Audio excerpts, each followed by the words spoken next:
আসসালামু আলাইকুম। সকলকে স্বাগত জানাচ্ছি।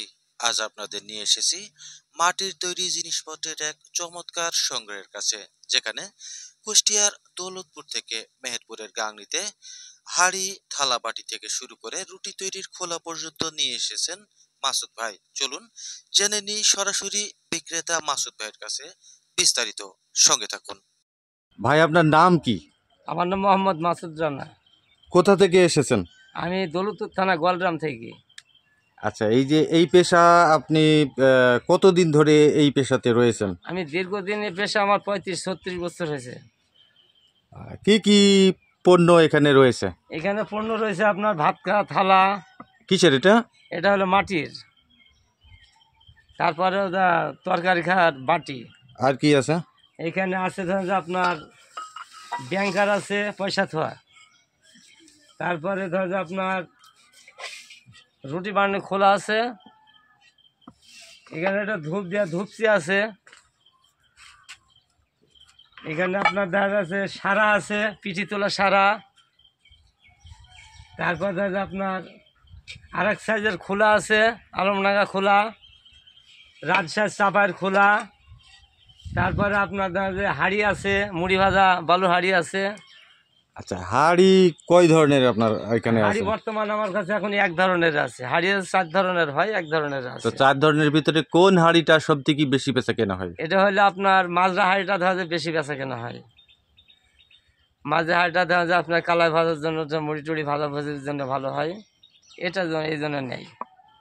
আর এই যে রুটি বানানোর যে খোলা, হ্যাঁ, রুটি বানানোর রাজশাহী এইটা আসলে কোন মাটি দিয়ে তৈরি করা হয়? এটা ওইদিকে আপনার নিচে কালো মাটি আছে, কালো মাটিটার তাও ভালো হয়।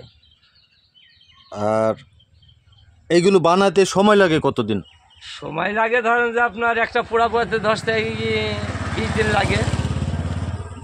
তো রুটি বানানোর জন্য এবং রান্নার জন্য হাঁড়ি এবং খোলা তাওয়া এগুলো তো স্টিলের পাওয়া যায়, তো মাটির এগুলো ব্যবহারের সুবিধা কি?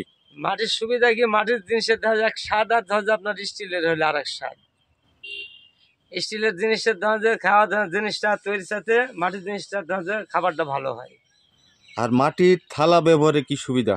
থালা ব্যবহারে ধর যে ভাতটা ধর যে খাওয়া, মাটির থালে ভাত খাইলে ধর যে ভাতটা ভালো থাকে। ভাতটা ধর যে কোনো অসুখ বিসুখ আসে না, বুঝতে পারছেন? মানুষ সিলভারে হাঁড়ি, স্টিলের হাঁড়ি, থালে গিলাসে ধর যে ভাত খাইলে ধর যে আপনার অসুখ বিসুখ হয়। মাটির থালে ভাত খাইলে অসুখ বিসুখ হয় না। স্বাদ কি আলাদা হয়?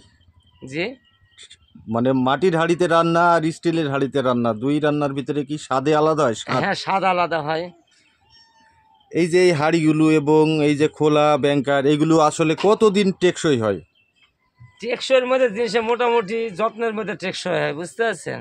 যদি অবহেলাকে যদি আপনি ব্যবহার করেন তাহলে তো তাদের বেশি দিন টিকবো না। আর যদি আপনার নিজের যত্নের উপর যদি রাখেন তাহলে আপনার অনেক দিন টেকসই হবে। আচ্ছা, এগুলো কোনটা কি দামে বেচা কেনা করছেন আপনি? এখানে এটা বেশি 140 টাকা ভাতকার থালা। এটা বেশি 70 টাকা। এটা বেশি 40 টাকা। এটা বেশি ধরলে আপনার 25 টাকা। এটা বেশি হলে আপনার 70 টাকা। এটা বেশি হলে আপনার 25 টাকা। এটা বেশি আপনার 40 টাকা। কোন সময়ে বেশি বেচা কিনা হয় এগুলো? কোন সময়তে এই রুটি তাওয়াটা ধরো আমার চৈত্র মাসে বেশি হয়। রুটি চৈত্র মাসে বেশি খাই। তো বাজারে অন্যান্য জিনিস তো আরো আছে, তো এই হ্যাঁ। মাটির জিনিস আপনার এগুলো চাহিদা কেমন?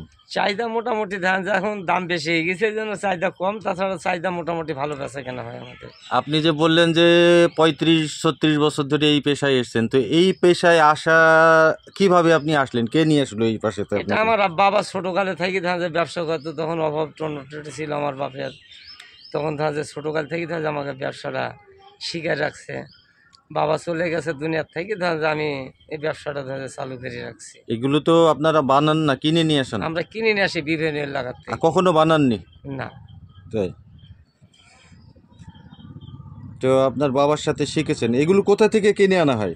এটা নিয়ে আসি ধর যে রাজশাহী চাপাই থেকে নিয়ে আসি, বগুড়ার থেকে নিয়ে আসি, রাজশাহী নওগাঁ থেকে নিয়ে আসি, রাতরার থেকে নিয়ে আসি, নাটোর থেকে নিয়ে আসি, আলমডাঙ্গার থেকে নিই, কুলবেড়ির থেকে নিই, শঙ্করদের থেকে নিই, গোবিন্দপুর থেকে নিই, আমতলি মানিকদের থেকে নিই। মানে বিভিন্ন এলাকার থেকে নিয়ে দেখা যায়, কুমারখালীর থেকে নিয়ে আমরা দেখা যায় ব্যবসা বাণিজ্য চালু করে রাখি। আর এগুলো বেচা কিনা করেন কোন কোন এলাকাতে? বেচা কেনা করি ধরেন যে আমার বেচা কেনা ধরেন যে আপনার এদিকে তিরাইল, জোরপুকুর, স্যাঙ্গাড়া, মালসাদা, গাংনি, চাঁদচারা, কুলবেড়ি, ভাটপাড়া, নপাড়া, তারপরে আপনার এদিকে করমজি, তেঁতুলবেড়ি, খাসমোহন, রংমোহন, মালমারিয়া, বুঝতেছেন, এলাকায় ধরেন যে আমি ব্যবসা করি। তো এই ব্যবসা নিয়ে আপনার স্বপ্ন কি, ভবিষ্যৎ পরিকল্পনা কিংবা কোনো স্বপ্ন স্বপ্ন? বিভিন্ন দেখা যাচ্ছে, স্বপ্ন আর কি আছে, নুনে ভাতে ডালি ভাতে চাই ডাল্লা, আমার বাল বাচ্চা খাবি মানুষ করতে পারলি, এটাই আমার স্বপ্ন। বন্ধুরা, মাটির জিনিস শুধু আমাদের ঐতিহ্য নয়, এটি স্বাস্থ্যের জন্য অনেক ভালো, খাবারের স্বাদ বাড়িয়ে তোলে এবং পরিবেশ বান্ধব। তাই আমরা যদি সকলে একটু একটু করে এই মাটির জিনিস ব্যবহার করি, তাহলে এই ঐতিহ্যকে টিকিয়ে রাখা সম্ভব হবে। মাজিদ আল মামুন, মেহেরপুর সমাচার।